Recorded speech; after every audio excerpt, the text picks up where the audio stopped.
You're doing your best at work, focused on your own way of doing things. When someone says, well, when Sarah did this, and your stomach drops. A parent sighs, your brother never gave us this kind of trouble, and your whole body tightens, like you've been shoved back into being 12 years old. A partner casually mentions, my ex used to, and you feel a flash of anger or the urge to shut down and say nothing at all. You hear lines like, people your age already have X. Look at what so-and-so has achieved. And instead of feeling inspired, you feel attacked, smaller, replaced. Later, you replay it thinking, why does this bother me so much? Normal people just take it as feedback. What's wrong with me that I feel instantly angry, erased, or not enough? If being compared to anyone makes you want to disappear or fight, what psychology knows about that reaction is something most people never hear, and it might completely change how you see this too sensitive side of yourself.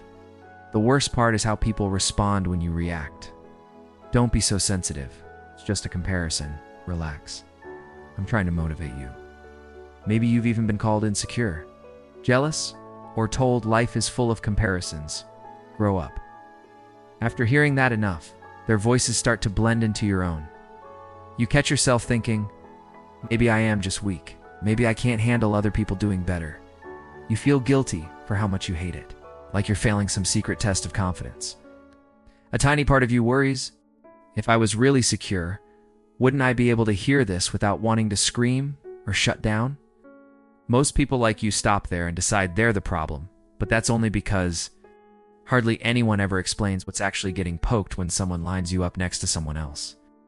What almost nobody tells you is that a strong reaction to comparison is often less about jealousy and more about identity protection. If you're wired for individuality and emotional depth, being told, be more like them, doesn't land as neutral feedback. It lands as, who you are isn't acceptable. Replace yourself. And if you grew up being compared to siblings, cousins, classmates, kids from good families, your nervous system may have quietly linked comparison with shame and conditional love. So when someone compares you now, your whole system isn't just reacting to this moment. It's reacting to an old pattern. I'm only worthy if I match someone else's template. That flare of anger, defensiveness, or collapse is your mind saying, we've been here before. I'm not going back without a fight. Now that you know this isn't random oversensitivity, the next step is to see how those early comparison wounds shaped your wiring and why your brain treats comparison like a threat, not a helpful tip. To really understand why comparison hits you like it does, you have to look at what your brain learned a long time ago. First, there are early comparison wounds. If you grew up hearing things like, your sister gets better grades, look how polite your cousin is, their kids don't act like this. Your nervous system didn't file that under helpful feedback. It filed it under conditional worth.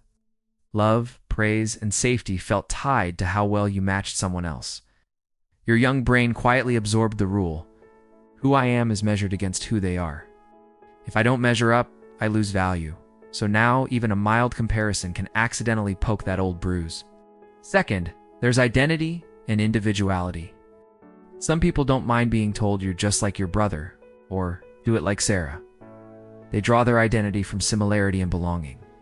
But if you're a high individuality person, your sense of self comes from being distinctly you.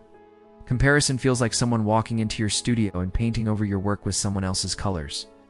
It's not just do better, it's do it their way, not yours.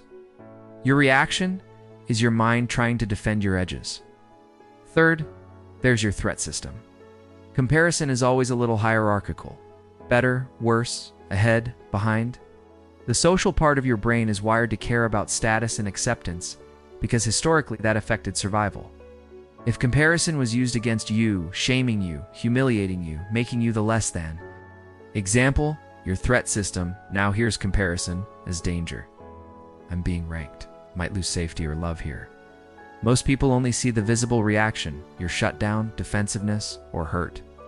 They don't see the history of rankings, the need to be yourself, or the ancient social alarms going off underneath. The question now is, when is that protective flare actually healthy and when is it quietly running your life? Here's where it gets uncomfortable. It's a version of hating comparison that is deeply healthy. It's you saying, I refuse to be flattened into someone else's mold. I get to be myself. That's a boundary, not a flaw. But there's another version where that same reaction quietly turns into fragility. You can't tolerate hearing anything about what others do well. Any mention of someone else's strengths feels like proof that you're failing. You start avoiding situations where you might not be the best, not because they're wrong for you, but because your old shame can't bear being poked. A powerful question to ask yourself is, right now, am I protecting my identity from being erased? Or am I avoiding any moment where I might not come out on top? When you see it clearly, your story stops being, I'm just insecure and can't handle other people's success, and starts sounding more like the truth. You have an identity, protective, high individuality nervous system that is tired of being told to be someone else. You're wired to care about authenticity, not just performance. That's not weakness. That's a particular kind of strength.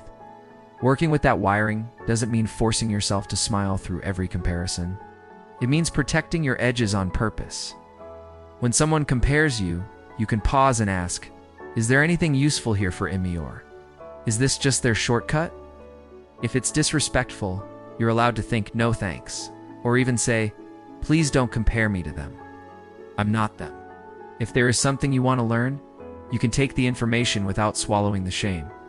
If this felt like someone finally explained why comparisons make you want to disappear or fight, you're not alone, and you're not wrong for wanting to be seen as yourself. Subscribe and stay close if you want more videos that decode traits like this without shaming you. And tell me in the comments what kinds of comparisons hit you the hardest.